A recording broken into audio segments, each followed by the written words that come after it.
Hey friends, welcome to or welcome back to the channel. If you're new, my name's Kristen, and today I'm swatching a bunch of colors that Nail Reserve sent over to me, and then after we'll do a cute set. So if that sounds like a good time to you, be sure to stick around.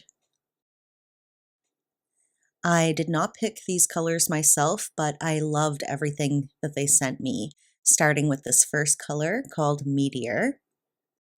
Oh, and I do have a code with Nail Reserve. So my code is Stab Nails, and it's for 50% off a minimum of 2 items, and it's not combinable with other sales, I'm pretty sure. So anyway, if you're shopping with them, you can use my code if you want to.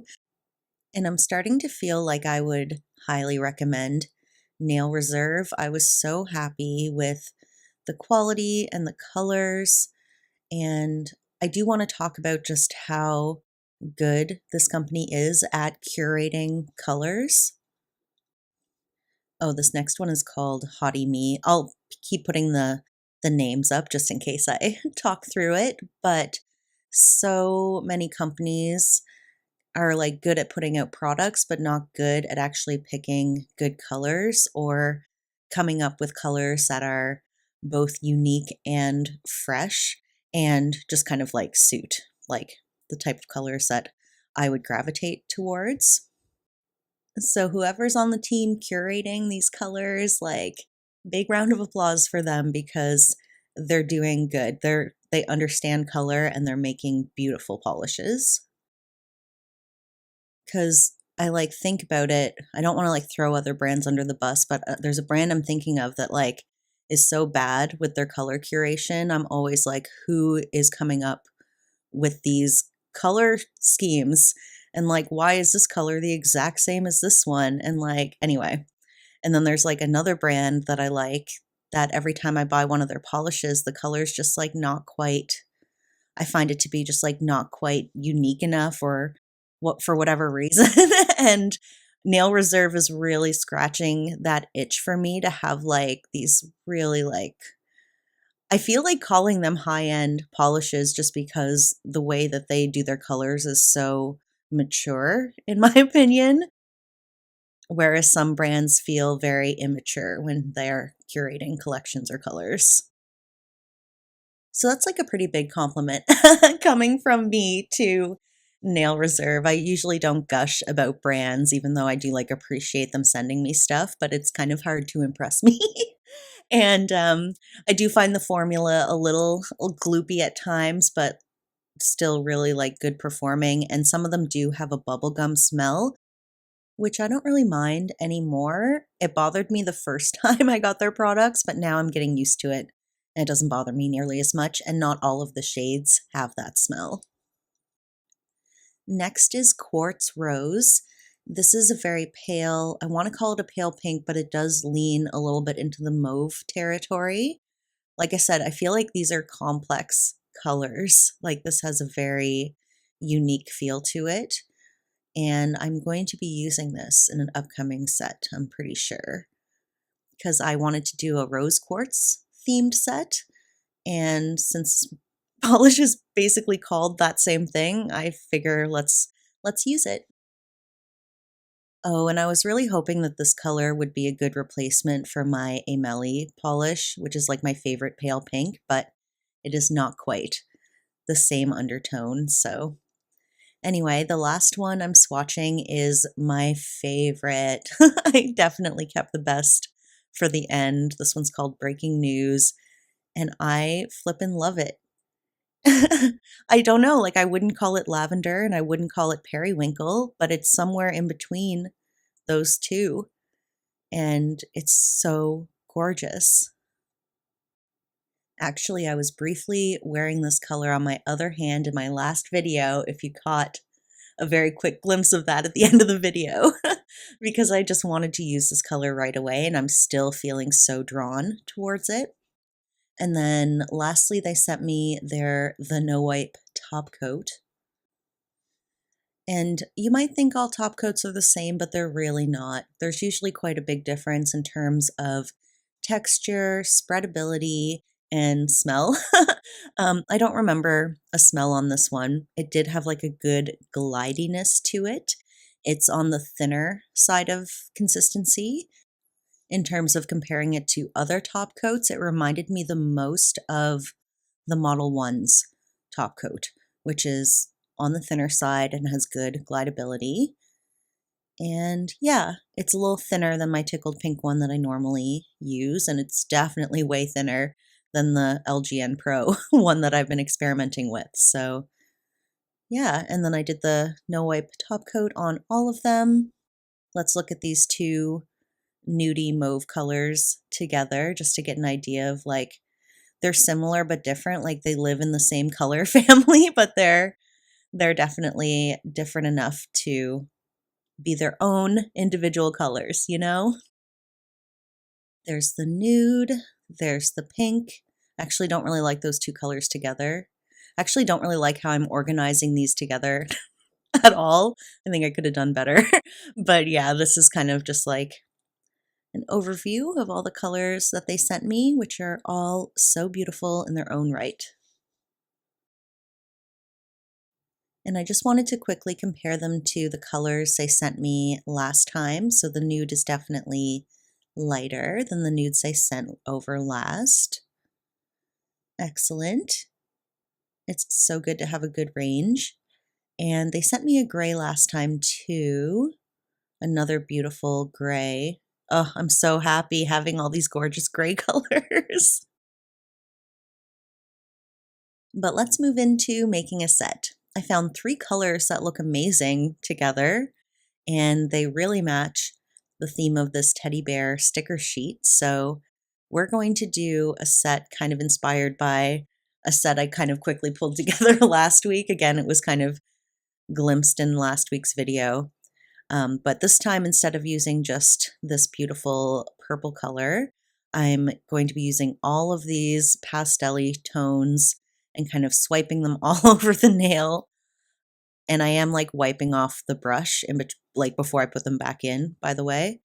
And yeah, we're going to kind of try to do just like a faded, kind of cloudy, pale, marshmallowy pastel vibe. So once I have all the colors kind of placed on the nail a bit haphazardly, I'm going to take a little brush and kind of blend them into each other, make sure there's no harsh edges. And I probably should have used blooming gel for this, but I did not. So I just kept doing it like this. And I don't show it, but I actually went over all of these like with 2 layers because I felt like it was too like clear, not fully opaque in some spots. So after I would do this part, I would kind of like redo it again as like a second coat, just as an FYI, because yeah, I didn't leave that part in. I should say too that working the gel like this was kind of inspired by Stay Polished 91 did a video recently where she used jelly polishes to make kind of like a abstracty tie-dye look, although the jelly polishes she used actually like blended together really well and she didn't have to do this extra step, but I thought it was such a cool idea and I was really inspired by that. And the color blend is just so subtle. Like all 3 of these colors really live in the same tonal family. So not one color stands out more than the other. And I really appreciate the like subtle blending effect that that provides. From a distance, these would definitely just look like one color though. So another step that I felt like was important because the surface was not even because of me, you know, moving the gel around and stuff, globbing it on in places. And I wanted to add stickers, and it's kind of a pet peeve of mine if the surface isn't smooth. So for all of them, I'm going around and I'm just kind of like filing the surface, filing it a little and buffing it to be smoother to, you know, so that like that smoothness carries through for the rest of the application. I feel like the stickers might not have applied as well if I had kept the surface more textured. So definitely an extra step. Not sure if everyone would do that extra step, but I definitely did. And I wanted to show here that I actually made these all a size smaller than what would normally fit me. So yeah, I could force these on, but realistically they are too small. They're about a size too small. And the reason I'm doing that is because I'm gonna hopefully sell these after I make them. I never really cared about selling stuff that I made, but I am trying to care more about that just because, we all need some extra money. And I do have, this talent and skill. So every so often, I'm going to try to make some press on sets. And just from my experience making some press on nails for other people, my nail size seems to be bigger than the average person. So I basically use my nail size as like, I would be like a size large in nails or press on nail sets. And I would classify these as a size medium. And I'm probably going to try to make most sets in size medium because I think that would work better for most people. But actually, let me know in the comment section if you buy press on nails from people or if you were to buy them and without really knowing your sizes or putting too much work into measuring your nails and stuff, would you think that you're a small, medium, large, or extra large for nail sizes? I kind of just want to get a consensus and see if medium really is the majority or if maybe I should make some small sets as well. And I guess if any of you want to buy anything or request a custom set from me, I used to not really be open to doing those, but I'm really trying to be a bit more flexible with that. And so, yeah, just either let me know in the comments, email me, or message me on Instagram is probably like the best way because I check that the most.